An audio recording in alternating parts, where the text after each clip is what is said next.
Bienvenue à tous les amis. Ce soir, nous sommes avec Sylvie Imae Zindel, qui est clairvoyante et thérapeute. Bonsoir Sylvie.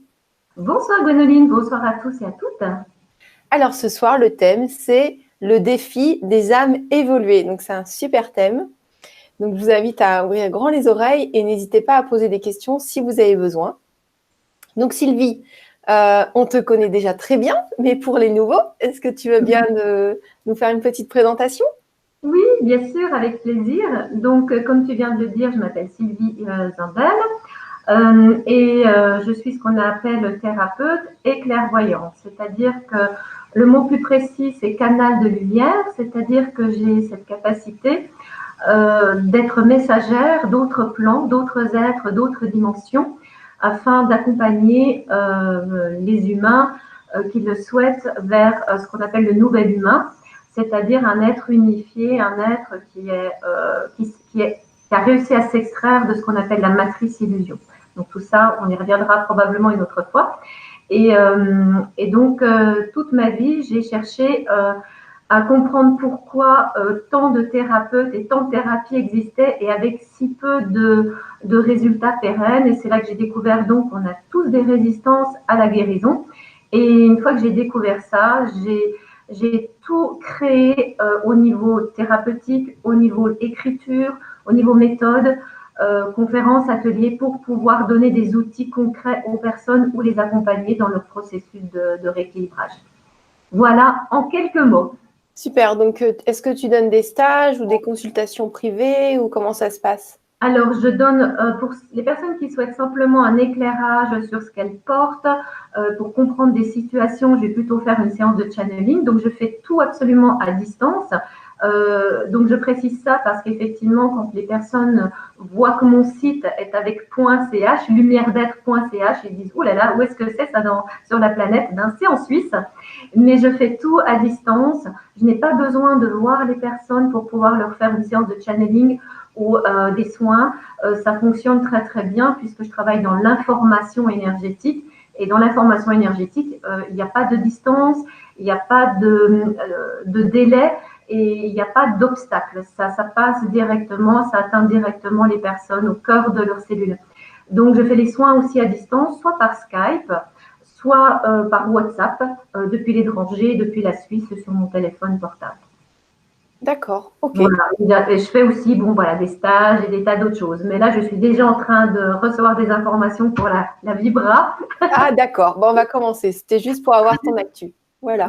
Oui. Donc, coucou à tout le monde. C'est parti. Alors, dis-nous tout, Sylvie. Alors, c'est vrai que c'est assez particulier comme thème parce que ça va toucher certainement beaucoup de personnes qui écoutent ce soir ou qui écouteront par la suite.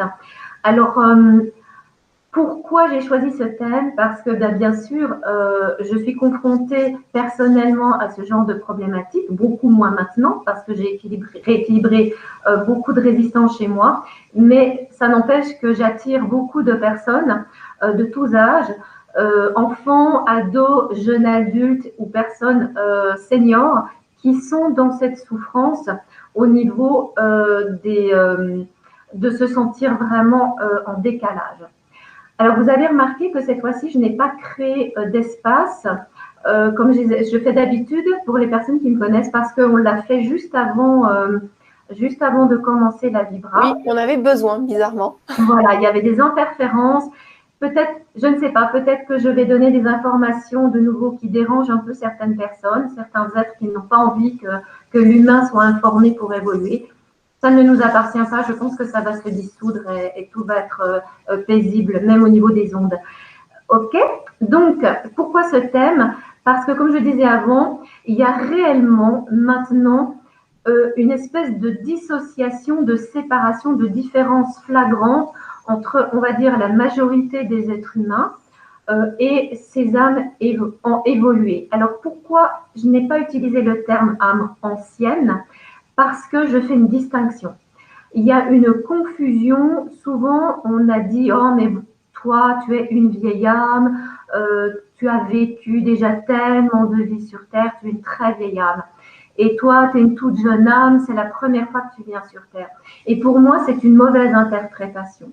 parce que vous avez des âmes extrêmement anciennes, donc extrêmement évoluées, qui s'incarnent actuellement pour la première fois sur Terre. Vous avez des âmes très anciennes, très évoluées, qui se sont incarnées très peu de fois sur Terre, parce que c'était leur choix de plutôt venir à des moments, à des étapes cruciales de l'évolution humaine et planétaire. Et vous avez des âmes qui s'incarnent pour la première fois, mais qui sont complètement connectées à leur dimension multidimensionnelle. Donc, pour moi, on ne peut pas appeler ces êtres-là des jeunes âmes, parce qu'elles ne se sont jamais incarnées et que c'est la première fois. Elles ont des accès innés dès leur naissance, et pour preuve, il suffit de regarder toutes les émissions où vous avez des prodiges. Vous pouvez en trouver sur YouTube. Vous marquez prodige, jeune prodige en musique, jeune prodige en peinture, et vous trouverez là des êtres exceptionnels qui s'incarnent réellement pour la première fois sur Terre, avec vraiment des défis très très forts, parce que justement, il reste encore une minorité. Donc j'espère que là, c'est clair par rapport à cette différence entre ce qu'on appelle les vieilles âmes, les jeunes âmes, qui pour moi ne fait pas sens. Il y a les âmes évoluées, conscientes de qui elles sont et qui s'incarnent sur Terre et qui gardent une conscience de qui elles sont quand elles s'incarnent sur Terre. Et il y a les autres âmes qui ont fait le choix de rester dans la maintenance du vécu dans les karmas, dans le cycle des karmas. Donc, on verra si je développe un peu ça, sinon les personnes pourront me poser des questions, si j'oublie ou si je suis amenée à aller dans d'autres directions. Donc, comme d'habitude, je vais régulièrement me centrer pour vraiment rester dans l'axe de ce dont les personnes qui écoutent aujourd'hui et qui écouteront par la suite ont besoin de recevoir. Il y a quelque temps, environ 1 année et demie et 2 ans, j'ai découvert une dame qui est aujourd'hui décédée, qui s'appelle Dolores Cannon. Certains d'entre vous la connaissent peut-être, elle a écrit une multitude de livres. Et cette personne a été vraiment un précurseur pour prouver que nous sommes beaucoup plus que ce que nous pensons. Elle a réussi ça notamment en mettant au point une méthode d'hypnose extrêmement profonde dans un état de conscience modifié, qui fait qu'à un moment donné, la nature humaine disparaît pour laisser place vraiment à la nature divine de la personne.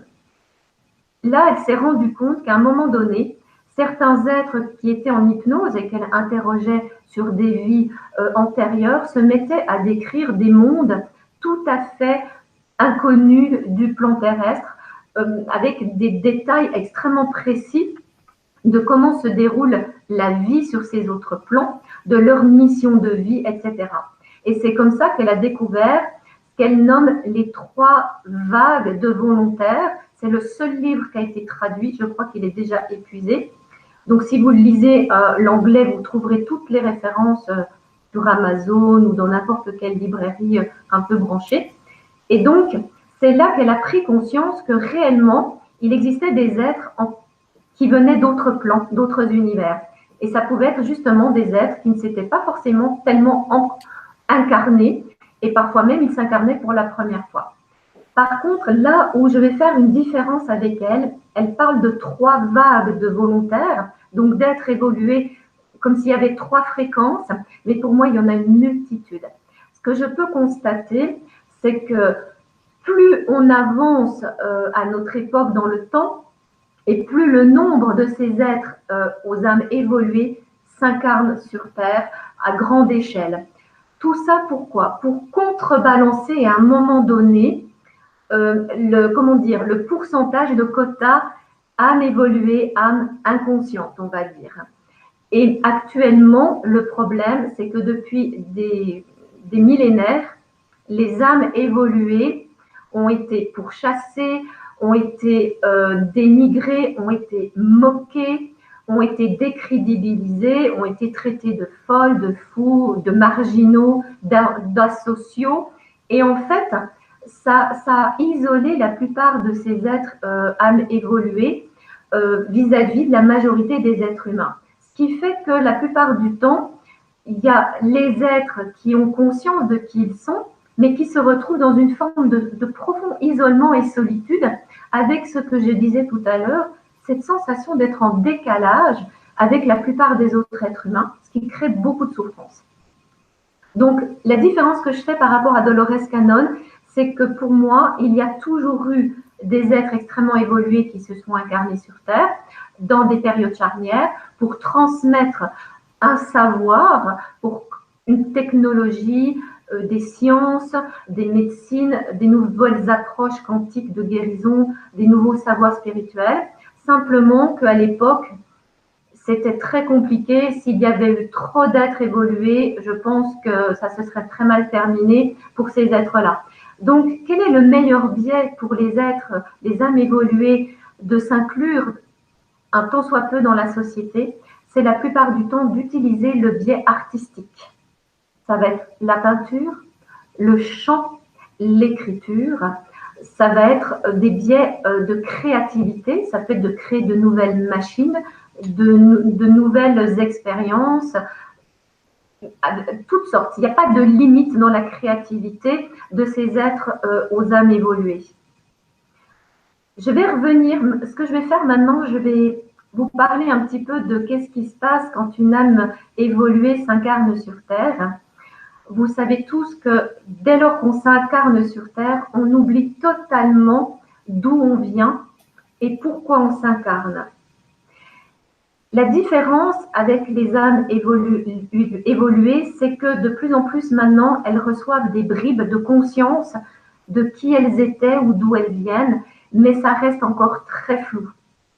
Quand elles arrivent sur Terre, elles pourraient d'abord se dire « Waouh, c'est super, je suis tellement contente d'être là, ça va être une super expérience, je vais peut-être apporter plein d'amour, je vais pouvoir vivre cette expérience dans la joie. » Et comme c'est exactement le contraire qui se passe, c'est un choc phénoménal.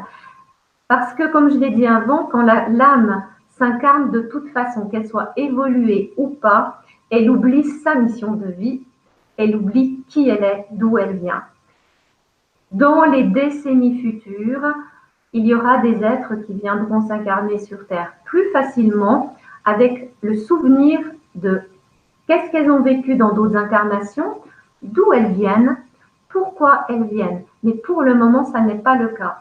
On est encore coincé, prisonnier dans cette matrice illusoire qui nous fait croire qu'on ne mérite pas d'être aimé, qui nous fait croire qu'on est tout seul, qu'on a été abandonné. Qu'on a un corps. Qu'on a un corps. Toute cette illusion qui fait qu'on a créé malgré nous des croyances, des peurs, des identifications à l'ego. Et je peux dire que ces âmes évoluées, souvent, elles ont un rapport au corps qui est très spécial. Souvent, elles se perçoivent avec une tête. Un corps, oui, bien sûr, elles savent qu'elles en ont un, mais elles peuvent avoir un problème d'identité sexuelle, c'est-à-dire de ne se sentir ni homme ni femme, et que ça n'est pas très important. Certains vont dire, oui, il y a une sorte de courant où les êtres surfent sur la bisexualité, mais non, c'est plutôt le signe que c'est une âme évoluée et qui ne va pas identifier l'amour à un genre spécifique, ça n'a pas d'importance, et qui va être capable de rayonner cet amour pour un homme ou pour une femme, indépendamment de son propre sexe. Donc ça fait partie, c'est pas pour tous, hein, mais ça peut être un signe qui montre déjà que c'est une âme qui a dépassé la croyance que l'amour ne peut se faire que d'une manière hétérosexuelle ou d'une manière homosexuelle. Elle ne fait pas de différence dans l'amour qu'elle donne. Ça, c'est une petite parenthèse. Les âmes évoluées, quand elles s'incarnent sur Terre, la plupart du temps, elles ont un objectif, c'est d'aider justement l'ascension planétaire et sur le long terme, l'ascension de l'être humain. C'est pour ça qu'elles auront la plupart du temps envie de transmettre quelque chose à autrui. Et c'est pour ça que comme elles ont parfois de la difficulté à se faire comprendre, à se faire reconnaître dans leurs différences, dans ce qu'elles transmettent et qui peut paraître étrange et complètement nouveau et différent de ce que l'humain en général connaît, alors l'art est vraiment le biais le plus facile pour faire passer ça, ou alors d'aller dans le biais spirituel. Le risque avec le biais spirituel, c'est-à-dire en créant des stages, en créant des cours, c'est que ça soit très vite, suivant les lieux où ça se produit, assimilé à une secte. Et donc, la personne va avoir tendance à être enfermée là-dedans et enfermer les autres. Il y a aussi cette chose-là, c'est que vous avez des personnes qui vont se prétendre être très spirituelles, mais en réalité, elles ne font que s'identifier de nouveau à un dogme précis, à un paradigme très limité, à une croyance absolue selon leur mental. Et ça, ce ne sont pas des âmes évoluées. Les âmes évoluées vous accompagnent, vous guident, vous conseillent, mais si vous ne suivez pas leurs conseils, ça ne les atteint pas. Elles ne vont pas être vexées, blessées, choquées, ne vont pas tenter de vous pousser à aller dans leur direction. Elles ne vont surtout pas vous formater à quelque chose d'autre qui de toute façon sera de nouveau limitant pour vous. Donc le meilleur exemple, c'est peut-être les moines tibétains, les grands maîtres hindouistes, qui quand vous allez vers eux et vous essayez de poser une question, ils ne vous répondent rien. Ils vous laissent face à vous-même dans le miroir avec votre propre divinité et ils vous invitent à vous rencontrer réellement. Donc là, ça peut déjà vous aider dans cette jungle de tous ces soi-disant êtres spirituels qui se mettent cette étiquette pour dire moi je suis spirituel. Bien déjà, ça vous donne une information qu'il y a probablement un ego qui n'a pas été rééquilibré et que ça n'est pas si spirituel que ça en fin de compte, que c'est plutôt de nouveau une identification à un dogme. Et ça, c'est quelque chose que vous allez vraiment rencontrer chez les âmes évoluées, c'est qu'il est très difficile d'enfermer une âme évoluée dans un dogme.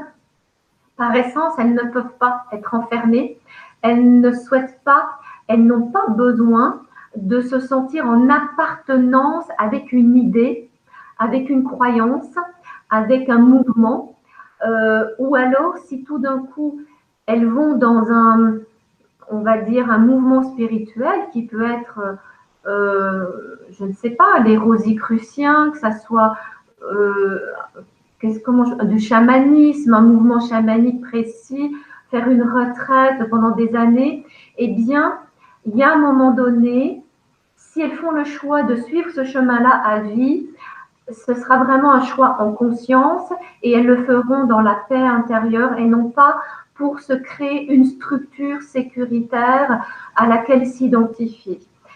Tout ce qui enferme est insupportable pour une âme évoluée. Elle va même avoir tendance, l'âme évoluée, à pointer du doigt le dysfonctionnement de ce genre de mouvements sectaires ou de mouvements qui emprisonnent et qui enferment, comme la plupart des religions, ou de nouveau tous ces mouvements soi-disant spirituels, où il y a de toute façon une hiérarchie avec un gouvernant, avec des sous-gouvernants, et puis comme des ministres et des serviteurs, etc. Donc, la conception de l'âme évoluée est que il y a des guides, mais clairement, on est tous à égalité. Simplement qu'il y a des personnes qui ont besoin d'un coup de pouce et qu'un guide peut les aider. Il y a des personnes qui ont besoin d'un thérapeute parce que toutes seules, elles n'y arrivent pas parce qu'elles sont épuisées ou elles sont à saturation de souffrance. Mais une fois que, je dirais, le travail de l'accompagnateur a été fait, l'objectif, c'est surtout de lâcher la main pour redonner confiance à la personne qu'elle pourra faire son chemin, même si l'accompagnant n'est plus là.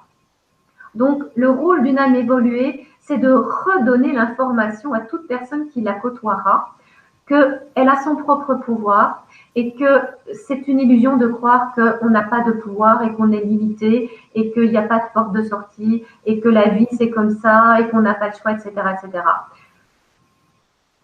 Juste un instant.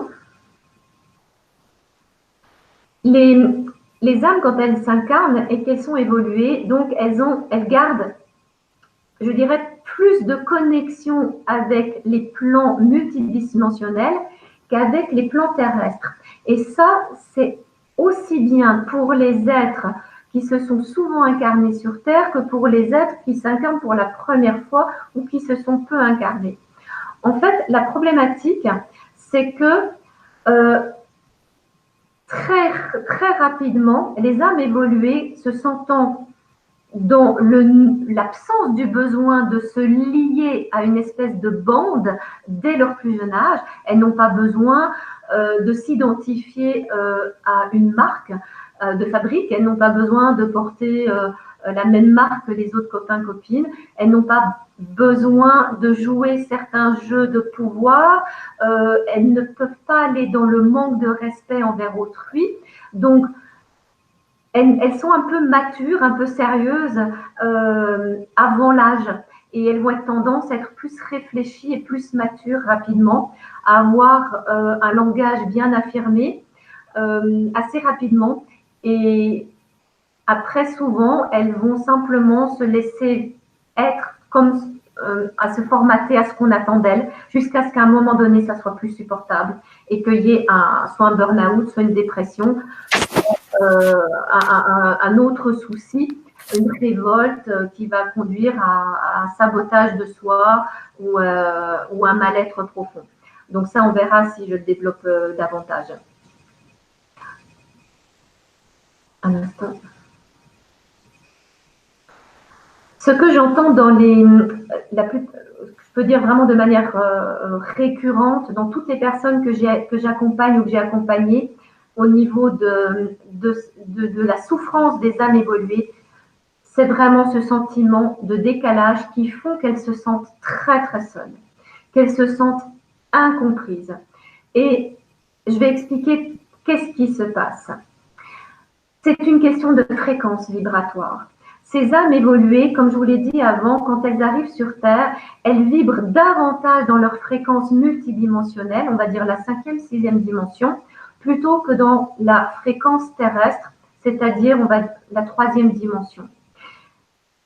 Quand elles arrivent dans ce corps, au début, peut-être qu'elles arrivent à dire « Oh, bon, c'est joyeux, c'est gai, c'est léger, il y a de l'insouciance. » Mais si elles arrivent dans une famille où c'est très basique, où il y a zéro spiritualité, zéro ouverture psychologique, zéro ouverture à tout ce qui est énergétique, pour cette âme évoluée, c'est très, très compliqué. Parce que dès le départ, si elle dit des choses, par exemple qu'elle voit des êtres, qu'elle ressent des choses, que la nuit, elle perçoit des présences, on va la traiter de folle, on va lui dire mais non, tu inventes tout, il faut que tu arrêtes avec ça, d'inventer des trucs comme ça, ton nez va s'allonger ou tu vas être puni. Enfin, je veux dire, ou voilà. Et quand c'est un peu plus tard qu'elle devient adolescente et que cette personne dit mais moi je peux voir des choses, je peux sentir des choses, je vois les auras, je vois les orbes, je vois les fées, peu importe, on va dire mais ma pauvre, mais t'es folle là, c'est les hormones qui te rendent à moitié folle dingue. Et donc qu'est-ce qui se passe pour la plupart de ces êtres, c'est que ces âmes évoluées vont se refermer sur elles-mêmes.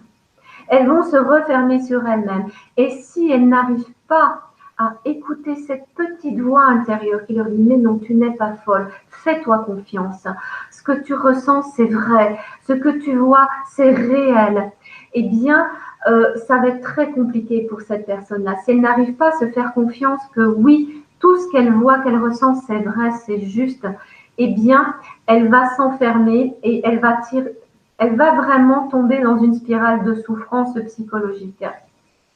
Un instant. C'est clair que comme ces êtres vibrent sur une fréquence de 5e, 6e dimension, je pourrais prendre une image. Vous connaissez sans doute tous plus ou moins ce qu'on appelle les unités de mesure, unités Bovis. Et même si vous ne savez pas trop ce que c'est pas grave, dites-vous que voilà, c'est une unité de mesure, de fréquence, voilà. Et admettons que la plupart des êtres humains vibrent en 7000 Hertz, on va dire ça comme ça, hein, ou 7000 unités Bovis. Et puis vous, vous êtes une âme évoluée et vous arrivez et vous vibrez à 50 000. Déjà, c'est un choc. Le temps de vous imprégner, de vous familiariser, de vous adapter aux fréquences qui sont 5 fois, 10 fois, 20 fois, 100 fois inférieures à votre fréquence de base originelle, c'est très, très dur.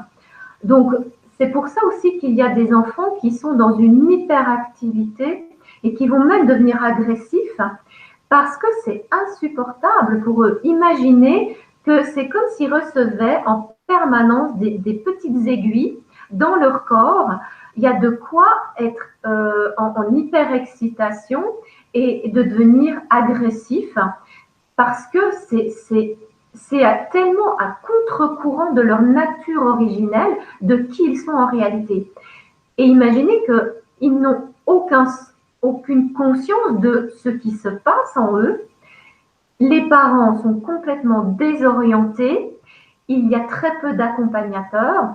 Et c'est pour ça que vous avez des êtres qui vont vraiment se couper, fuir la société, qui vont même finir par croire, si ces êtres-là ont en plus la capacité de ressentir ce qui se passe chez les autres, eh bien, non seulement les énergies terrestres sont nuisibles, mais les Wi-Fi, les ondes Wi-Fi, toutes ces ondes-là, et même ça peut aller jusqu'à croire ou à penser ou ressentir que les autres êtres humains sont nuisibles également pour eux. Et s'ils essaient d'en parler, que ça soit leurs petits camarades quand ils sont à l'école, que ça soit leur amoureux ou leur amoureuse quand ils sont adolescents, ou à leur partenaire de vie ou à leur collègue de travail, la plupart du temps, ce qu'ils ont en face, ce sont des yeux ébahis d'incompréhension. Donc, ils ne savent pas à qui parler, ils ne s'attendent même plus à ce que quelqu'un sur la planète puisse les comprendre, et ça crée une espèce de doute de soi, un manque de confiance en soi, avec ce sentiment de devenir fou ou la peur de devenir fou et cette difficulté à trouver un ou une partenaire parce que ça finit par générer la croyance qu'il n'est pas possible de trouver un ou une partenaire qui puisse comprendre ces êtres-là à 100%. Donc, je pense qu'il y a pas mal de personnes là qui se reconnaissent déjà dans ce que je transmets et qu'il y en a d'autres qui sont spectateurs de ça et qui vont peut-être se dire « mais c'est vrai, quand j'étais à l'école, il y avait un tel ou une telle, elle était toujours à l'écart. Elle ne se mêlait pas aux autres, cette personne, elle était gentille, elle travaillait à l'école, c'était pas un problème, ou alors elle était toujours contre tout le monde, contre les professeurs. Elle était dans une forme de révolte, mais elle était toujours dans son coin. Et elle se mêlait pas au jeu de ce que tous les jeunes faisaient, les bêtises communes et tout ça. Et c'est vrai que là, on a déjà deux axes qui émergent. Et je le vois quand j'accompagne les jeunes surtout. Parce que là, c'est surtout sur les jeunes, je vais dire de l'âge de 3 ans jusqu'à une vingtaine d'années. Vous avez deux types d'âmes évoluées, en tout cas dans celles que j'accompagne. Celles qui se sont soumises complètement au système basique de l'être humain, en adoptant les règles, en se soumettant, en étant caméléon. C'est-à-dire que les âmes évoluées, elles ressentent ce qu'on attend d'elles. Alors elles se formatent, ça leur fait pas trop de mal au début, mais c'est à un moment donné, quand elles prennent conscience qu'elles se manquent de respect et qu'en fait elles ne savent pas qui elles sont, qu'elles ont joué le jeu des autres et qu'elles ne savent même pas qui elles sont en réalité, ce qu'elles veulent, et qu'elles n'arrivent pas à entrer en contact avec leurs ressentis, qu'elles ont l'impression qu'il y a quelque chose qui ne marche pas, qu'elles sont complètement décalées, marginales, mais qu'elles ne savent pas quoi en faire. Et là, elles peuvent vraiment tomber dans une profonde dépression et dans un isolement encore plus grand, pensant que le seul moyen de survivre, c'est de s'isoler et de se couper de tout ce monde terrestre qui paraît être complètement chaotique et complètement fou et arriéré. Et ça, je vais revenir sur ça aussi. Et puis, vous avez l'autre catégorie d'êtres dans ce que j'ai identifié. Donc, de nouveau, je dis toujours, je précise, ce que je transmets, c'est par rapport à mon expérience en tant que thérapeute et par rapport à mon propre vécu. mais il y a une multitude d'autres vérités. Prenez vraiment ce qui vous correspond. Vous avez une autre catégorie d'êtres qui, eux, se révoltent dès le début. Et ça commence à l'école. Ça commence avec les parents même. Parce qu'ils ont une espèce de sixième sens qui fait que tout ce qu'ils sentent, perçoivent comme faux, comme tricherie, comme hypocrisie, c'est insupportable. N'oubliez pas que ces êtres, ils viennent de la cinquième, de la sixième dimension et probablement d'autres plans beaucoup plus élevés, mais on ne va pas chipoter sur ça. Et ces êtres-là, d'où ils viennent, il n'y a pas de faux semblants, il n'y a pas besoin de tricher, il n'y a pas besoin de se mettre un vêtement pour cacher quelque chose ou pour jouer à être comme les autres. Il n'y a pas besoin de mentir parce que le mensonge ne fait aucun sens. C'est vraiment l'intégrité, l'authenticité, la transparence. Et ces êtres-là communiquent avec le cœur. Ils n'ont pas besoin de se mesurer, de se comparer aux autres.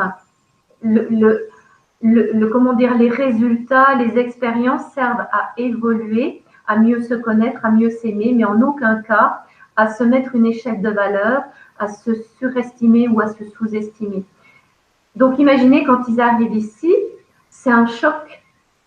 Et de nouveau, ils ont tout oublié, ils ne comprennent rien, mais ils sentent ou même ils voient.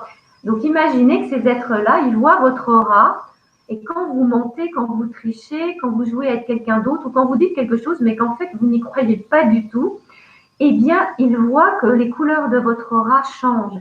Ils voient que vos chakras peut-être se ferment quand vous êtes en souffrance. Et si vous dites que tout va bien, alors qu'eux, ils voient avec clarté que ce n'est pas vrai, que vous n'allez pas bien, que vous vous mentez à vous-même, eh bien, pour eux, c'est très dur parce que ça leur envoie une énergie de fausseté. Et surtout, si la personne lui dit « mais non, j'ai jamais dit ça » ou « non, je vais bien », alors, eh bien, l'être évolué va perdre confiance en lui et surtout, de nouveau, ne va pas savoir comment entrer en communication avec l'autre parce qu'il n'a pas les mots. Et c'est là où cet être va entrer en révolte contre le corps enseignant, notamment. Et combien d'êtres, d'âmes évoluées sont insupportés par les matières qui sont enseignées. Ça, pour elles, ça ne fait aucun sens.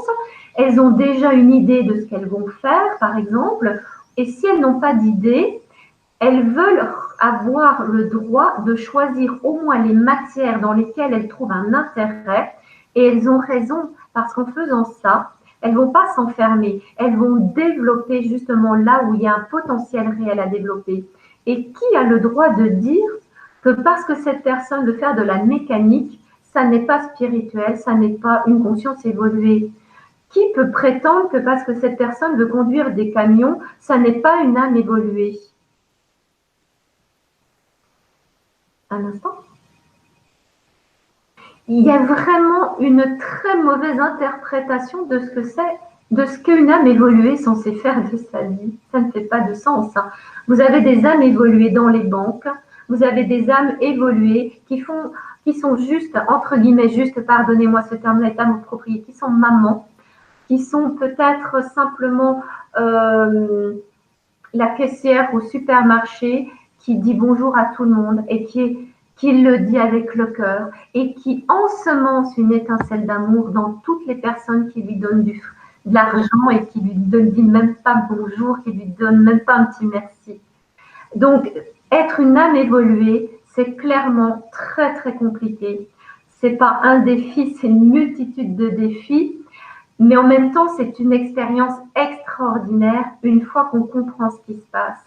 Parce que les âmes évoluées, elles vivent une expérience en conscience à un moment donné, parce qu'elles vont toujours à un moment donné, je veux vraiment rassurer les personnes qui nous écoutent ou qui nous écouteront, c'est qu'elles ne sont jamais seules. Vous allez me dire oui, blabla.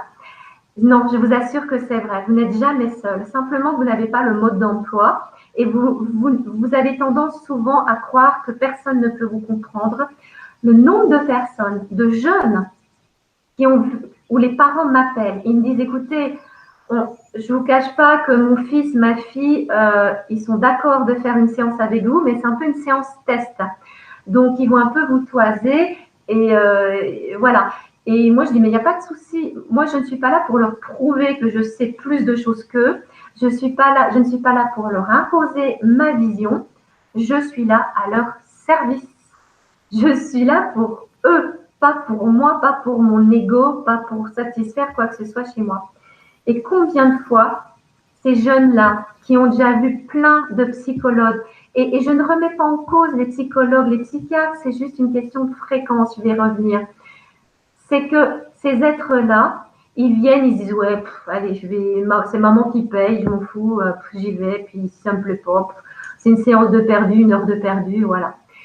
Et au bout de 10 minutes, une demi-heure, ces gens-là, ces êtres-là me disent oh, c'est incroyable, vous m'avez compris. C'est la première fois que je me sens vraiment reconnue. Ben, pas de souci, je comprends ce que vous avez vécu et je sais ce que c'est que de ne pas être compris, pas entendu. Mais regardez la preuve, on peut s'adapter et pas au détriment de qui on est. Vraiment. Donc, je veux dire, transmettre ce message-là. Vous qui êtes des âmes évoluées, vraiment. Vous pouvez coexister sur cette planète de fous. Vous pouvez coexister avec des gens qui sont arriérés selon vos concepts. Vous pouvez avoir le sentiment de vivre dans un état de supériorité et même parfois vous pourriez être un petit peu orgueilleux en vous sentant supérieur aux autres et avoir le sentiment que vous avez conscience de plein de choses, alors vous êtes un peu mieux que les autres, mais c'est faux. Vous n'êtes ni moins bien ni mieux que les autres, vous avez juste une conscience et plus vous allez être dans l'amour plutôt que dans la révolte ou dans la soumission, et plus vous allez aimer tous ces êtres humains que vous qualifiez de dégénérés, d'arriérés, etc. Et ça, je peux vous dire que c'est vraiment de l'expérience vécue où vraiment on développe cette capacité. Et pas du tout d'une manière pédante, du tout. Vraiment, c'est qu'on est heureux d'être là et on est heureux de partager. Simplement que ça demande d'être conscient de cette histoire de fréquence. Alors, je donne souvent l'exemple, on revient comme tout à l'heure aux unités bovies. Imaginez que vous vibrez à 6000 unités bovies et puis vous allez voir une voyante qui vibre à 1000 unités bovies. Alors, c'est juste un exemple parce que 1000 unités bovies, on est déjà mort, hein, donc c'est vraiment qu'un exemple. Pour que ça soit plus concret. Eh bien, qu'est-ce qui va se passer? Donc, vous vibrez sur ce plan-là et la personne à laquelle vous demandez de voir votre avenir, à laquelle vous demandez d'avoir de l'aide, un éclairage, etc., des conseils, elle vibre en dessous. Donc, tout ce qu'elle va vous dire, c'est un potentiel que vous avez déjà dépassé depuis très longtemps. Donc, tout ce qu'elle va vous dire, ça ne va pas vous parler. Donc, à mon avis, vous serez vite agacé, vous allez vite écourter la séance et mettre un terme parce que ça, à ce genre de choses. Ou alors, vous allez faire, attends, c'est n'importe quoi ce qu'elle dit, cette personne, je vais en essayer une autre. Puis, on a essayé comme ça plusieurs. Et comme vous êtes une âme très évoluée, il n'y en a aucune. Alors, elle va vous annoncer des choses, mais ça ne se produira jamais parce que c'est sur une fréquence qui est en dessous de la vôtre. J'espère que c'est clair ce que je dis. Hein. Oui, complètement, oui. Maintenant, l'effet inverse, le cas contraire.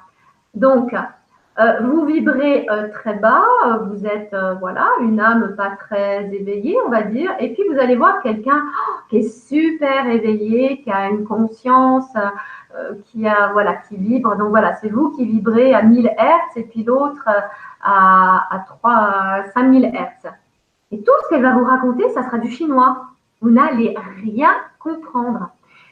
C'est très difficile à vous expliquer, je ne vous cache pas, du pourquoi, du comment. Moi, je peux juste parler de mon expérience et de ce que d'autres personnes m'ont relaté aussi. C'est que on a une fréquence qui fait que même si, on va dire par exemple, aujourd'hui il fait du soleil, je vais m'habiller avec un pull vert et puis je mettrai mon chapeau et mes lunettes de soleil, l'autre va entendre autre chose. C'est très bizarre. Il faut le vivre pour le comprendre. Et alors, la personne comprend autre chose, elle vous répond autre chose qui n'a plus grand-chose à voir. Et d'abord, vous vous dites, qu'est-ce qui se passe? C'est moi qui ai bugué. Donc, vous allez répéter la chose, mais ça ne changera rien parce que c'est une histoire de fréquence. Alors, bien sûr, vous comprendrez que c'est très compliqué si on n'a pas le mode d'emploi, si on ne rééquilibre pas l'ajustement des fréquences pour pouvoir coexister avec les autres fréquences. Eh bien, vous allez passer du temps à réexpliquer les choses, avoir le sentiment que les autres sont des abrutis, alors que ça n'a rien à voir. C'est juste une question de fréquence. Donc, pour les personnes qui ont envie d'aller voir un être pour être accompagné, guidé, conseillé, etc., je vais vous donner une petite phrase. Vous pouvez la noter et ça marche. Vous pouvez dire, si cette personne est alignée sur ma fréquence originelle, elle me répond immédiatement. Ou j'ai un rendez-vous très rapidement. Et vous pouvez rajouter, même si j'ignore comment. Quand vous dites même si j'ignore comment, c'est comme si vous dites, pouf, ça ne m'appartient plus, je ne m'en occupe plus, je laisse mes parties plus évoluer, s'occuper de ça. Et si vous faites ça, que vous dites, je commande par exemple de trouver une personne alignée à mon essence ou à ma fréquence originelle pour cette séance de voyance ou pour cette séance de soins, etc., même si j'ignore comment. Vraiment, vous faites appel à vos autres dimensions et vous allez recevoir en synchronicité. Soit vous allez découvrir un article qui parle justement d'une thérapeute juste à côté de chez vous qui semble vraiment correspondre à ce que vous recherchez, etc., etc. D'accord? Un instant. Tu sais, Sylvie, j'ai des questions à te poser. Oui, volontiers. Je vais voir un peu. D'accord, ok. Alors, il y a Star Wars qui dit, est-ce que c'est possible de trouver son âme sœur? Si oui, est-ce que c'est la même dans toutes nos vies présentes que nos vies passées? Alors, merci pour cette question qui va permettre aussi de comprendre que là aussi, il y a une mauvaise information et qui est encore malheureusement utilisée d'une manière inappropriée. C'est l'histoire des âmes sœurs. Chère Gwénoline, tu es mon âme sœur. Cher Star Wars, tu es mon âme sœur. Je suis la tienne, je suis la vôtre, etc., etc. On est tous des âmes sœurs. Après, il y a des familles avec une fréquence originelle qui fait qu'il y a des familles d'âmes sœurs spécifiques qu'on pourrait davantage assimiler à des âmes jumelles. Ça, c'est juste pour expliquer. Donc, concrètement, dans chaque incarnation, vous allez rencontrer des âmes sœurs.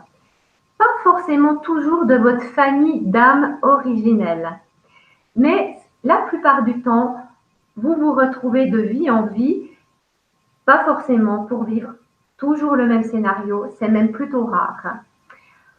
C'est quand on est vraiment face à une âme jumelle qu'il y a effectivement plus de tendance à revivre les mêmes relations pour permettre une évolution au niveau de ce que j'appelle le nouvel humain, c'est-à-dire le féminin masculin qui se réunifie, donc dans cette androgénéité dont j'ai parlé un petit peu avant, aussi dans l'unité, dans l'amour-compassion, et où effectivement c'est plus facile quand c'est avec une âme jumelle, quoique s'il y a eu beaucoup de souffrances karmiques, croyez-moi, c'est pas une partie de plaisir. Donc, c'est important de relativiser tout ça. Peut-être qu'une fois, on en parlera un peu plus de manière approfondie. C'est pas tellement le thème là.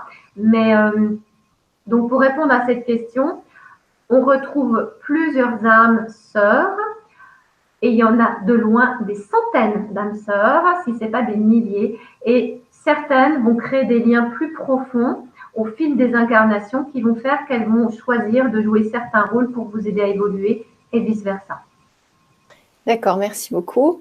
Alors là, il y a Christelle qui nous dit super intéressant et qui nous dit, donc elle doit sûrement rebondir sur ton début de conférence, qui dit oui, mais même si on oublie, il y a quand même des choses qui restent, non, inconsciemment. Oui, et c'est ce à quoi on va gentiment être amené. Là, on aborde une problématique très vaste également. C'est qui relève de la matrice illusion. Nous sommes tous enfermés, prisonniers d'une énergie très dense dans laquelle est diffusé des tas d'informations sous différentes manières, vibratoires, fréquentielles, etc., énergétiques, de sorte de nous maintenir dans l'illusion que nous sommes séparés de la source. Et on s'est tellement identifié à ça qu'on a fini par croire que c'était vrai. Les âmes évoluées ont conscience qu'il y a vraiment quelque chose qui va pas là-dedans. C'est pas possible. On va le sentir de différentes manières. Personnellement, moi, je l'ai vraiment senti, mais dans mes tripes. C'est pas possible que la vie, ça soit ça.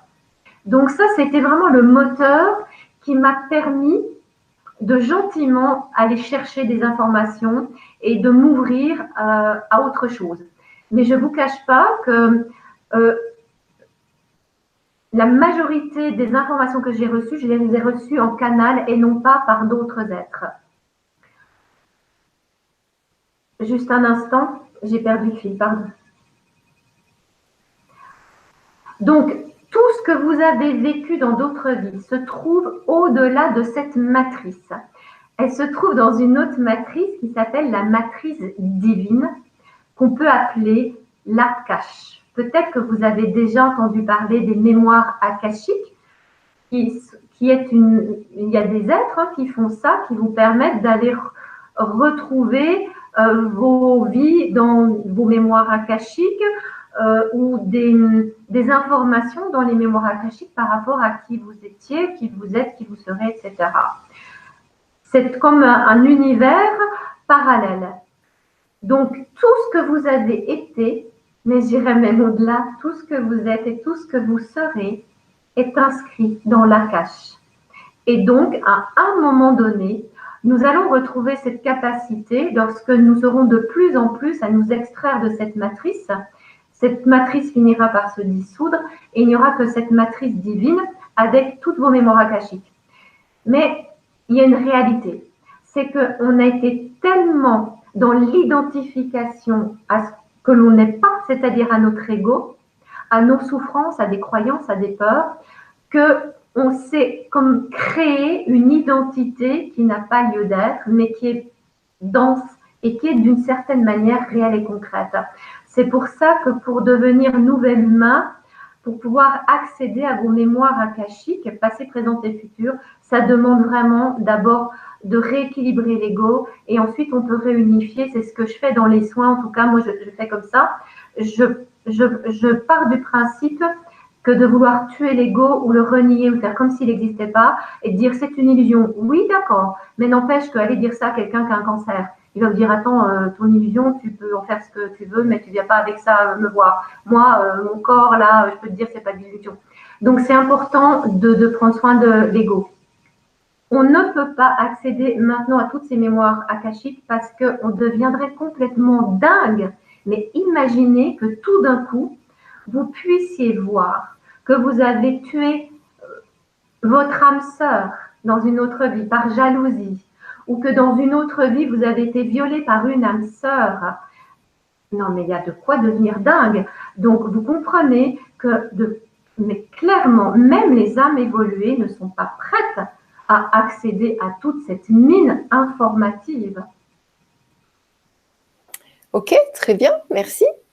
Donc, nous avons Mana qui nous dit « Une âme évoluée a-t-elle forcément plus de nettoyage de mémoire karmique à effectuer que les autres ?» Alors non, définitivement non, puisque comme je vous l'ai expliqué en tout début, c'est que vous avez des âmes très jeunes, on annule, on a dit qu'on annulait ce terme jeune et vieux, mais vous voyez comme quoi c'est ancré, je le dis malgré moi. Vous avez des âmes très évoluées qui viennent s'incarner pour la première fois sur Terre. Elles n'ont pas de karma.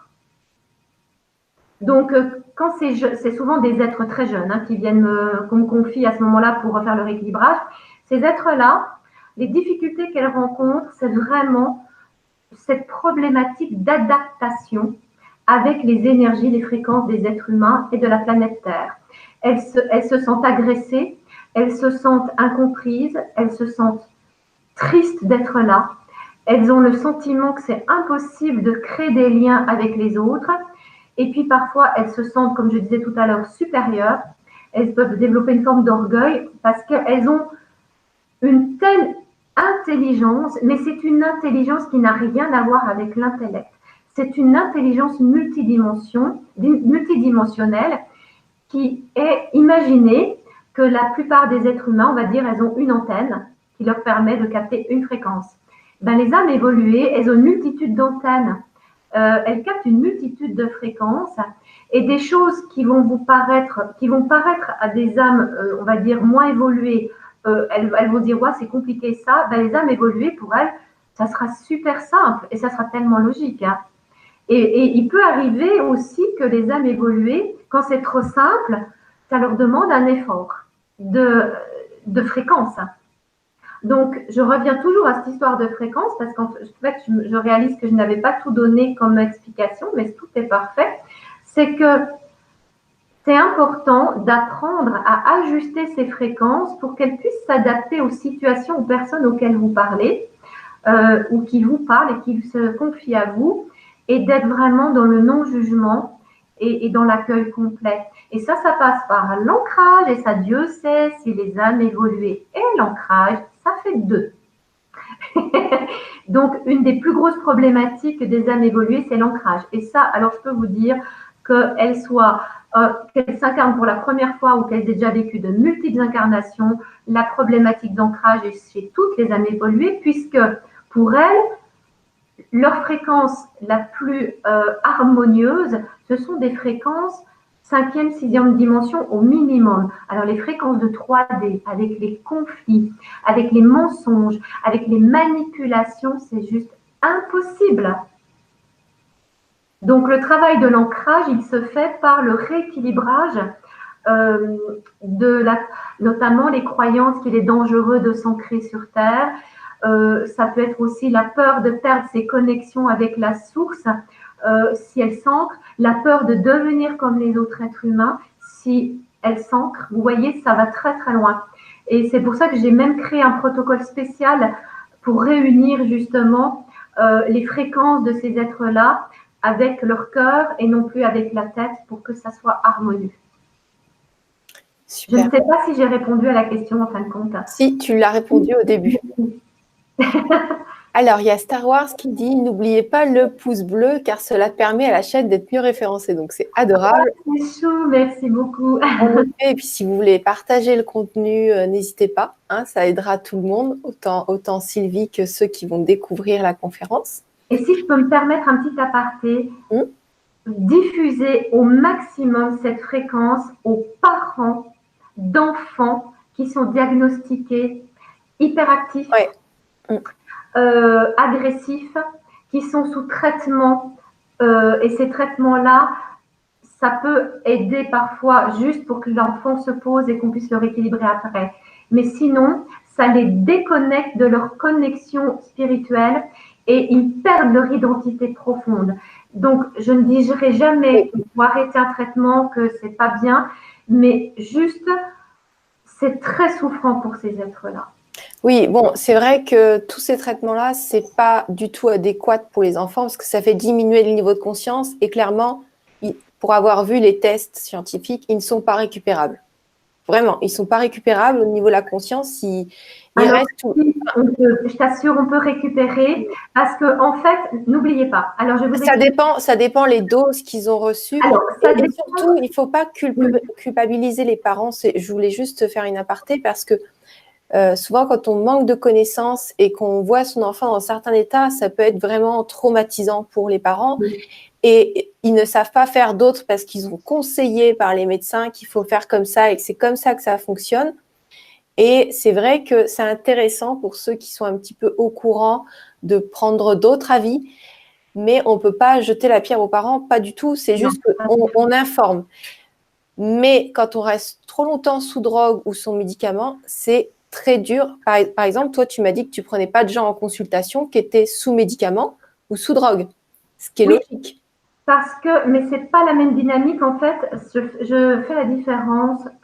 Les personnes qui sont sous drogue ou qui fument des joints toute la journée ou qui sont alcooliques, c'est-à-dire vraiment très alcooliques, même si je rééquilibre, ça ne fonctionnera pas. Pourquoi? Parce que quelque part, ils ne veulent pas guérir. Donc, ce n'est pas de leur faute, c'est comme ça. Donc, je peux accompagner un bout, mais ça ne marchera pas sur le long terme. Il est important que la personne prenne la responsabilité de son processus de guérison. Très rarement, j'ai accepté vraiment par compassion de traiter quelqu'un, de rééquilibrer quelqu'un à distance sans que la personne soit informée. Ça n'a pas marché. C'est pour ça que je ne prends pas les personnes qui sont en dépendance à une substance comme ça, parce que il n'y a pas encore l'envie réelle de vivre. Donc, c'est ça la problématique. C'est pour ça que je dis toujours aux parents quand ils m'envoient un enfant et parfois même quand ils m'appellent pour un adulte qui se drogue ou qui est en dépendance de substances toxiques, y compris des médicaments, je leur dis, montrez-leur ma photo, dites-leur ce que je vous ai dit à son sujet et ça peut peut-être instaurer un climat de confiance et une envie de croire que c'est possible qu'il y ait une porte de sortie qui soit bonne, qui soit bénéfique. Mais tant que la personne pense qu'il n'y a pas d'espoir, que de toute façon le monde est pourri, moi je ne suis utile à rien. Et quand elle est dans cette dépendance, souvent elle ne voit plus rien. Maintenant, là où je te rejoins vraiment, c'est qu'il y a une question de durée. Si un être prend pendant plusieurs années des médicaments qui vont détruire des connexions neuronales, je ne peux pas prétendre que j'ai la capacité de reconstruire les connexions neuronales, même si je pense que c'est possible, mais ça prendra énormément de temps. Et là encore, si les dégâts ont été très importants, la personne, de nouveau, il y a certains circuits qui ne seront pas faits, donc elle ne pourra pas mettre l'intention, prendre elle cette décision. Donc c'est vrai qu'il y a des êtres comme ça qui vont rester dans un état un peu déconnecté et qui resteront même dans l'obligation d'être en marge de la société, prise en charge par la société. Mais comme tu le dis, moi j'ai énormément de compassion pour tous ces parents qui sont complètement dépassés. Quand vous avez des mamans seules qui se retrouvent abandonnés de leurs compagnons et qui se retrouvent avec un enfant hyperactif, voire deux enfants hyperactifs, elles sont au bord de la crise de burn-out et elles ne peuvent même pas se donner le droit de craquer puisqu'elles ont deux enfants dont elles doivent s'occuper. Et elles se battent en plus contre la société, contre le corps enseignant qui refuse d'inclure ces êtres-là dans les classes. Elles se sentent abandonnées par tout le système. Et c'est très, très dur pour ces êtres-là. Donc, elles ne doivent effectivement absolument pas se condamner, se culpabiliser. Dites-vous que ces âmes-là, qui, à cause d'un surplus de médicaments, ne vont pas pouvoir faire tout ce pourquoi elles étaient venues, de toute façon, leur âme va en apprendre quelque chose. Donc, du point de vue de l'âme, ça n'est pas si souffrant que ça. Ok, alors, bon, moi, je ne vais pas débattre plus parce qu'avec tout ce que je sais sur oui, tu fais effectivement. Voilà. C'est bref, donc ce sera peut-être le thème d'un autre sujet. Sachez qu'il y a des lois qui vont être autorisées pour les électrochocs sur femmes enceintes. Mais tu en as parlé la dernière fois. Oui. Et donc les spécialistes disent qu'il n'y aura aucun problème pour les enfants, juste ils les prennent avant la naissance, ils font déjà diminuer le niveau de conscience avant qu'ils naissent, comme ça. Donc il y a Manu qui dit, est-ce que... Alors attends, il y a deux questions.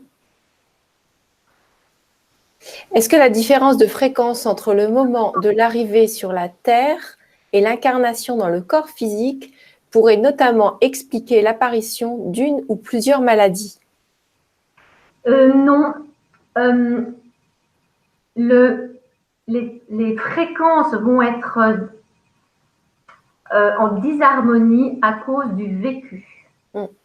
C'est ça qui crée véritablement la problématique, c'est les souffrances psychologiques et pour certaines personnes, le bombardement d'ondes continue. Et là où c'est effectivement très embêtant pour les âmes évoluées, c'est qu'elles supportent de moins en moins ce genre de choses. Maintenant, j'aimerais vraiment revenir sur quelque chose que j'ai déjà transmis, il me semble, plusieurs fois. c'est que, s'il vous plaît, ne nourrissez pas les peurs, parce que la loi de l'équilibre est une loi immuable dans tout l'univers, y compris sur la planète Terre. Du moment qu'il y a un problème, il ne peut pas ne pas y avoir de solution. Ça ne peut pas se passer autrement. Donc, dès lors qu'on vous annonce quelque chose de dramatique, dites-vous qu'il y a forcément une solution quelque part. Le tout, c'est de dépasser votre peur, de revenir dans votre centre. Et en cela, les âmes évoluées, elles ont cette capacité-là, la plupart du temps, de vivre davantage dans le moment présent que dans la projection sur le futur. Et je vais rebondir sur les manifestations des jeunes actuellement qui disent bien, mais c'est maintenant qu'on veut que ça bouge. C'est pas sur des projets plus lointains, c'est maintenant. Les âmes évoluées sont capables de prouver que c'est maintenant que ça se passe et que si on rééquilibre maintenant, ça changera tout pour la suite. Elles ont compris que s'il faut arrêter de toujours prévoir sur le long terme, que c'est ici et maintenant que le changement demande à être fait. Et ça peut se faire de manière concrète. Et il y a des tas de jeunes âmes extrêmement évoluées. J'ai lu récemment qu'ils ont enfin créé une batterie qui va recyclable. Parce que vous savez que dans les voitures électriques, les batteries pour être fabriquées, ça utilise énormément d'eau et de composants hautement nocifs pour la planète. Donc, vous voyez, on est tout le temps manipulé. Et les âmes évoluées, elles disent, il y a un truc qui ne joue pas. Elles arrivent toujours à avoir l'information qui permet de créer l'équilibre et qui leur permettent de faire le choix approprié. Alors, j'ai encore plein de questions. Ok. Je pense que je veux juste vérifier que je vous ai transmis la majorité. Je voudrais être sûre que...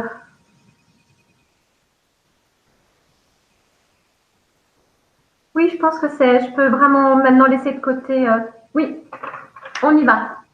Zouk pour les questions. Alors, comment ces âmes peuvent-elles retrouver confiance de Dominique? Alors, bien sûr, je vais parler de mon expérience en personnel, mais surtout en tant que thérapeute. Mais il est clair que si je n'avais pas vécu toutes ces péripéties, eh bien, je n'aurais pas pu chercher une solution. Donc, vous voyez, je pourrais dire l'exemple même qu'il y a un problème, il y a une solution. Et la solution, elle m'est venue donc en canalisation. Et c'est comme ça que j'ai découvert que la loi de l'équilibre, ça fonctionne avec un pôle positif, un pôle négatif. Par exemple, la souffrance, le bien-être. La fréquence originelle qui est incapable de s'adapter, la fréquence originelle qui s'adapte facilement. Ça a l'air tellement simple. Et ben, c'est comme ça que je l'utilise, c'est comme ça que je le rééquilibre. Je fais coexister ça au point zéro et vous trouverez la totalité de mes découvertes dans mes 2 livres, dans le souffle alchimique, qui est vraiment axé sur la psychologie quantique, je dirais, avec des exemples concrets que j'ai un peu, comment dire, mis ensemble, réunis. Et puis, avec le 2e livre, Les résistances à la guérison, j'explique exactement comment vous rééquilibrez vous-même, sachant que les résistances profondes qui font que, par exemple, vous êtes persuadé que les énergies terrestres sont dangereuses, que vous allez perdre vos liens originels, tout n'y est pas. J'ai mis 214 phrases qui me semblaient correspondre à la plupart des êtres évolués que je rencontre, que j'ai rencontrés. Mais j'en découvre tout le temps. Donc, il y aura par la suite aussi un livret que je suis en train de mettre en page et de peaufiner parce que j'ai tout le temps de nouvelles informations. Et donc, vous aurez bientôt non seulement le livre pour vous rééquilibrer, que vous avez déjà, donc sur Amazon, Les résistances à la guérison, et vous aurez bientôt un livret d'une 100 ou 200 pages avec plusieurs centaines de phrases. Et là, c'est clair que si vous avez un pendule ou que vous pouvez utiliser la kinésiologie, ce sera super facile à rééquilibrer. Enfin, super facile. Voilà, ça sera beaucoup plus facile. Et si vraiment, sinon, moi j'ai des personnes actuellement qui se rééquilibrent avec les protocoles de base dans le livre et qui font les résistances profondes avec moi. c'est OK. Il y a, soit vous faites tout avec moi, soit vous faites une partie, soit vous faites vous tout seul. Pour moi, c'est égal. Mais sachez que maintenant, il n'est plus possible de continuer à vivre dans cette illusion. Sinon, la planète Terre, elle va ascensionner sans nous. Hein. Alors, il y a une autre personne, donc il y a Linda qui nous suit souvent, qui dit: connais-tu Aurore X Chevalier Hypnose sur YouTube? Alors, avant de parler d'hypnose, moi j'ai une grosse réserve sur l'hypnose, je suis formée à l'hypnose, donc je sais très bien comment ça fonctionne. Donc, cette personne, je viens de regarder sur Internet, c'est l'hypnose régressive, donc je fais une différence entre l'hypnose régressive et l'hypnose lambda, où on rajoute des injonctions. C'est hyper dangereux parce que déjà, l'hypnotiseur, déjà, c'est une personne extérieure qui va vous rajouter des injonctions sur un problème. Elle ne sait même pas quel est le problème de fond. Elle va juste se fier à votre problème en surface. Par exemple, je veux arrêter de fumer ou j'ai mal au dos ou un truc comme ça. C'est le problème de surface et on ne sait pas ce qu'il y a en dessous. Et elle va rajouter des injonctions. Et donc, vous allez être effet d'injonction. C'est-à-dire que vous allez être sous l'effet de quelqu'un d'autre, d'une injonction d'une autre personne. Vous ne pouvez pas retrouver votre pouvoir personnel avec l'hypnose. Il faut être clair. Pour ce qui y a des régressions, donc moi j'ai testé ça, et je vois dans le chat qu'il y en a une qui a testé, mais ça n'a pas forcément fonctionné. Ce qu'il y a, c'est que les régressions, il faut vraiment faire très attention aussi, parce que quand le cas est ouvert, quand vous êtes en plein dans votre événement, et si on fait pas si on va pas jusqu'au bout et résoudre vraiment la problématique, peu importe le temps que ça prend, parce que ça peut prendre 1 heure comme 5 heures, eh bien, on vous laisse dans quelque chose d'ouvert. Donc, c'est pas OK. Soit faut choisir un bon thérapeute, mais moi, je suis pas sûre que ce soit vraiment une super solution, mais c'est que mon avis. Après toutes les interviews que j'ai pu voir et tous les tests que j'ai pu faire. Voilà, je donne juste mon avis. Je te laisse continuer, Sylvie, pour savoir si tu connais Aurore X Chevalier en hypnose. Mais j'ai besoin de diffuser mes connaissances aussi et de vous préserver. Voilà, c'est tout. Alors non, je ne connais pas cette dame. Voilà. J'ai rien contre, par contre, cette personne-là. Je veux juste dire, en général, l'hypnose, il faut faire attention parce que il faut vraiment savoir ce que la personne va traiter. Parce qu'on a plein de choses à traiter, mais il faut savoir quelle est la cible et quel va être le résultat final. Si la personne, avant de commencer, ne connaît pas son résultat final, ce qu'elle veut obtenir avec vous, dans ce cas précis, voilà, pour moi, c'est pas très cool. C'est que mon avis. Voilà. Alors, on a plein de petits cœurs et plein d'étoiles, plein de namasté. Donc, merci à vous tous. Et donc, il y a Christelle qui dit: bonsoir, merci à vous deux. Que pensez-vous de l'âme synchronique dans un couple? Est-ce que cela ne serait pas plus confortable dans le quotidien? Alors, je ne connais pas ce terme. Il faudrait me définir ce qu'est une âme synchronique. Je ne connais pas du tout ce terme. Moi non plus, je ne connais pas. En tout cas, on a un joli petit cœur rose qui est accompagné. Donc, on a plein de remerciements. Et puis de remerciements. Et donc, il y a Dave qui dit: je viens d'arriver et j'ai survolé. Merci beaucoup, Sylvie. Je comprends tout ce que vous dites. Je suis d'accord avec tout. C'est marrant qu'on arrive aux mêmes conclusions. Merveilleux. Alors, c'est intéressant et ça me fait plaisir, non pas pour ma petite personne, mais parce que j'ai eu à cœur toutes ces années de faire en sorte que mon langage soit accessible à tout le monde. Et combien de fois, vous n'imaginez pas, j'ai eu des testeurs simplement de ce que j'écrivais déjà sur mon site, quand je faisais des flyers, mais vous n'imaginez pas le nombre de fois où j'ai remanié mon site, où j'ai remanié mes flyers, parce que c'était incompréhensible pour la plupart des gens. Et pour moi, mais je disais, mais je peux pas faire plus simple, c'est pas possible. Eh ben si, c'est possible. et maintenant, ben, j'arrive à m'adapter et ça ne me fait pas souffrir. Parce que c'est vrai qu'à l'époque, ça me faisait vraiment souffrir parce que j'avais toujours l'envie de diffuser le maximum d'informations, mais c'était trop, ça noyait tout et les personnes,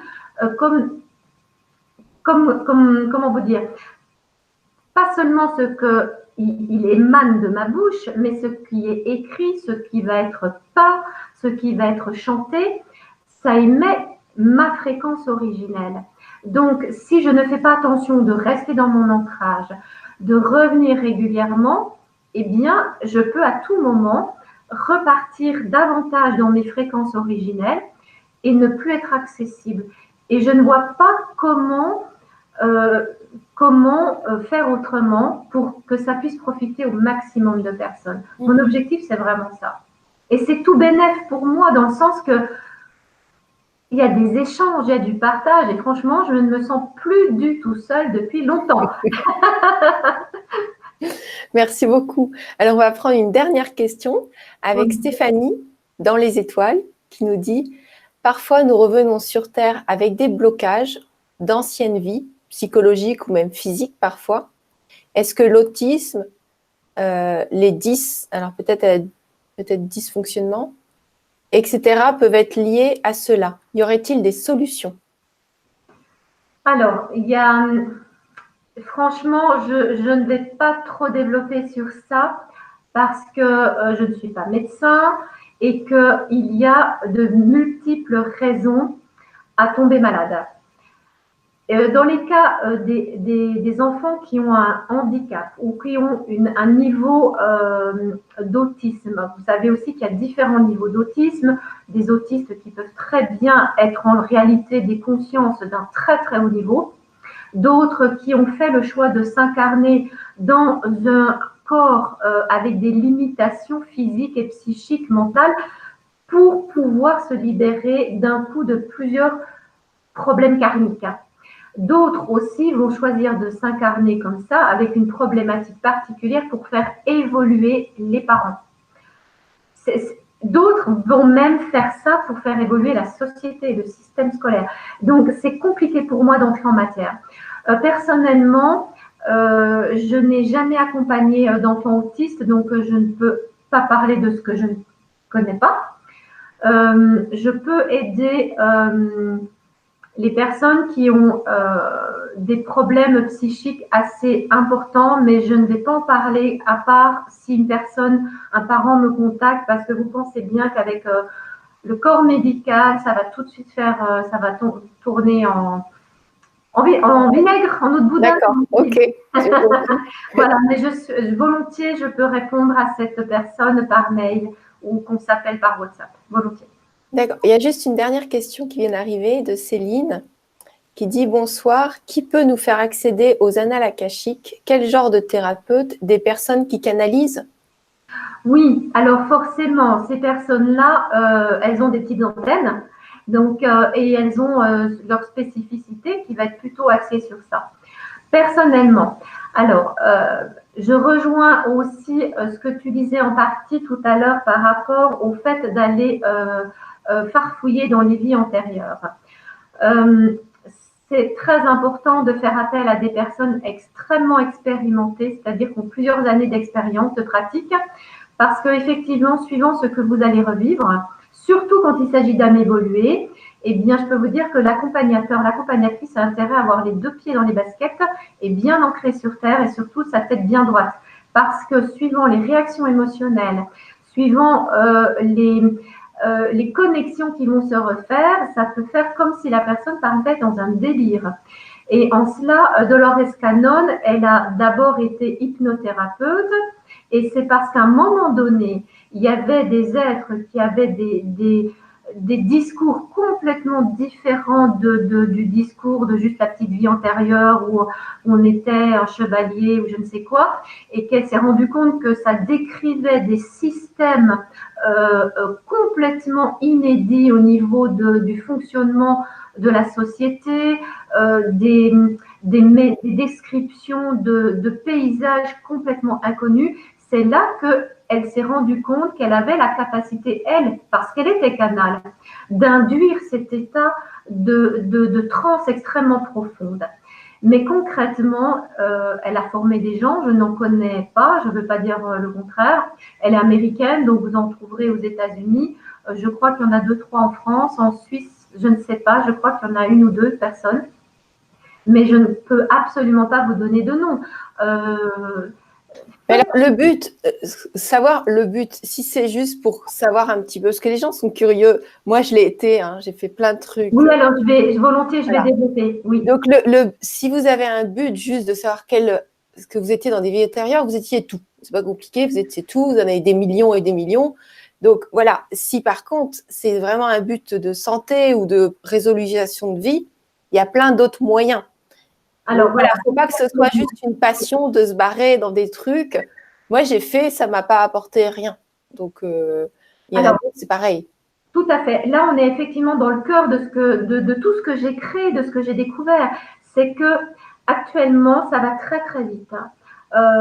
Tout change très très vite, même intérieurement. Est-ce que vous avez remarqué simplement qu'il y a même des transformations physiques, comme la disparition des dents de sagesse. Ça, dans l'évolution humaine, ça aurait dû prendre encore des centaines d'années. Et pourtant, la plupart des jeunes n'auront pas de dents de sagesse.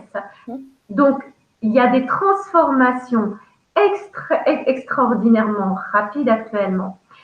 Donc, j'ai envie de dire, ça c'est ma conception personnelle. Si c'est important pour vous de comprendre qui vous avez été par rapport à une problématique d'ici et maintenant, pourquoi pas? Ça ne résoudra pas grand-chose, d'autant que si on ne va pas accéder aux résistances qui font que vous ne voulez pas vous ancrer. Je vous donne un exemple. Admettons que vous avez fait plein de thérapies et vous n'arrivez toujours pas à vous ancrer. Alors, qu'est-ce qu'on vous dit? On vous dit, fais une régression pour aller trouver le pourquoi du comment tu ne t'es pas ancré. Et vous vous retrouvez dans une vie et vous comprenez ceci et cela. Mais vous allez en faire combien de régressions? Parce que ce n'est pas juste une vie qui fait que vous ne voulez pas vous ancrer dans celle-ci. C'est 1, 2, 3, 10, 20, 30, 50 vies peut-être. Donc ça, c'est déjà une chose. Ça veut dire que vous allez devoir faire 10, 20, 30, 50 séances de régression mémorielle, d'aller chercher dans les mémoires akashiques. Moi, personnellement, j'ai choisi une autre voie qui me correspond par rapport au fait des âmes qui ont beaucoup de mémoire transgénérationnelle ou karmique et qui n'en peuvent plus et qui veulent quelque chose qui aille vite. C'est pour ça que j'ai créé ce protocole. Si on me l'a donné en canalisation, c'est qu'il savait bien à qui il confiait cet outil-là. Et j'ai réalisé que traiter, aller chercher dans les vies antérieures, si on ne prend pas l'aspect de l'inconscient et de tout ce qu'il a créé comme croyance liée par exemple à l'ancrage, ou de toutes les peurs par exemple liées à l'ancrage suite aux événements traumatiques, eh bien le simple fait d'aller voir la vie antérieure sans rééquilibrer ce qui en découle, les croyances et les peurs, ça ne fonctionnera pas. Et surtout, vous n'aurez pas assez de 10 vies pour aller repartir dans toutes vos vies passées parallèles pour rééquilibrer vos traumas. Donc c'est pour ça que après, il est important de dire que tout est juste. Il faut des méthodes, des thérapeutes, des méthodes pour tous les goûts, pour tous les rythmes, pour tous les niveaux de conscience et pour toutes les fréquences. Donc moi, je propose une méthode rapide parce que c'est mon choix. Comme je l'ai dit, ils ont choisi, voilà, ils savaient à qui ils avaient affaire. Et vous avez d'autres personnes qui vont faire que de l'hypnose régressive, d'autres qui vont faire que de la lecture akashique. Et c'est parfait. Faites votre choix, ressentez. Et sinon, utilisez la petite phrase magique. Si cette personne est alignée sur mon essence originelle ou ma fréquence originelle, alors j'obtiens un rendez-vous immédiatement, même si j'ignore comment. Et là, vous ne pouvez pas vous tromper. Elle est pour les âmes évoluées, mais faites confiance à vos ressentis, pas à votre mental ou pas à ce qu'on vous raconte. Donc, en tout cas, merci à vous tous. Il y en a déjà qui nous quittent là parce qu'ils doivent partir. Donc, déjà, merci à vous toutes vos questions parce que ça nous a permis d'enrichir la conférence. Et merci, un grand merci à toi, Sylvie. Tu as toujours des informations très intéressantes, très claires, très directes à nous communiquer. Moi, j'étais à la Foire de Paris là pour trouver des merveilles pour vous aujourd'hui. Donc, ça fait une longue journée aujourd'hui. J'ai fait des interviews aussi. Et d'ailleurs, vous pouvez regarder sur le site gwénoline.tv. Et d'ailleurs, si ça vous intéresse, tout le contenu, vous pouvez aussi vous abonner. Ça serait très, très sympa parce que ça permet comme ça, dès que vous voyez un direct, vous pouvez vous connecter parce que je ne peux pas souvent envoyer des mails avant chaque direct. Donc Sylvie, est-ce que tu veux bien nous donner ton mot de la fin et ton actualité, si tu en as une, avant de mettre fin à la conférence? Alors, volontiers. Le mot de la fin, ça sera vraiment définitivement que vous n'êtes pas seul et qu'il y a de plus en plus d'êtres comme vous et qui n'attendent qu'une chose, c'est de vous retrouver parce que c'est important qu'il y ait des liens de cœur qui se créent entre vous tous parce que l'isolement est définitivement un empêchement de vous épanouir sur cette planète. Et sachez vraiment que c'est vraiment possible de faire coexister qui vous êtes dans votre dimension originelle avec votre incarnation terrestre sans passer par la souffrance. C'est obsolète ça, ça n'a plus de raison d'être. Et puis mon actualité, eh bien c'est que j'ai mis en ligne mon nouveau site, le champ-des-étoiles.world. C'est champ-des-étoiles, pardon, .world, et où là, je commence donc mon cheminement maintenant, c'est vraiment l'étape suivante, c'est-à-dire de permettre à l'humain de se transformer en nouvel humain dans une énergie où il n'y a plus d'identification à l'ego et où il n'y a plus d'emprisonnement dans la matrice illusion. Et pour cela, eh bien, j'enregistre régulièrement des chants et qui sont accessibles sur ce site, champ-des-étoiles.world. C'est très puissant. Et puis, je suis gentiment en train de mettre en place des stages justement pour aller gentiment dans cette transformation du nouvel humain. Et donc, là, il y en a un qui aura lieu début juin et un autre fin juin, un en Suisse et puis un autre sur Paris. Donc, allez simplement vous inscrire à ma newsletter ou alors visiter régulièrement mon site et vous serez informé des dates et du contenu et de tout ça. Et oui, il y a aussi un atelier en ligne qui est disponible, un pack de 3 ateliers pour pacifier les colères et les tristesses avec Sylvie, qui était absolument génial. Donc, je vous invite à regarder, c'est sur le site gwénoline.tv dans la rubrique atelier. Oui. Alors, ça pacifie les tristesses, les colères et ça permet de réunir l'ego et le divin. Et je tiens à vous dire que comme moi, je suis en train d'évoluer tout le temps, tout ce que je fais, y compris les chants, les expansions de conscience, change de fréquence et évolue au niveau vibratoire aussi. Donc, les effets n'arrêtent pas d'augmenter. Ouais, génial. Et donc, il y a une personne qui demandait, il y a quelques personnes qui demandaient tes coordonnées. Donc, comme d'habitude, j'ai mis en barre d'infos dans la description. Vous pouvez retrouver aussi sur Facebook, sur mon site. Donc, c'est écrit partout les coordonnées à Sylvie. Il n'y a pas de souci. Donc, voilà. Merci pour tous vos petits cœurs. Merci pour tous vos merci. Oui, merci à tous parce que je pense que j'ai été bien accompagnée pour bien rester alignée. Et puis, donc, mon site, c'est lumièredêtre.ch. Donc, petit .ch pour la Suisse. Et voilà. Je vous retrouve avec grand plaisir très prochainement. J'aimerais vraiment continuer à vous transmettre ces informations. Et le thème de la prochaine Vibra conférence que je souhaite faire, c'est sur la psychologie quantique, justement, pour vous aider vraiment à comprendre de quoi il s'agit et d'où vous venez aussi, quelque part. Avec joie. Donc là, on a plein de bisous, plein de cœurs de plusieurs couleurs. On vous embrasse très, très fort. Et encore merci beaucoup à vous. C'est génial de partager avec vous tous. Merci Sylvie. On vous embrasse. À très bientôt. Merci à tous. Au revoir.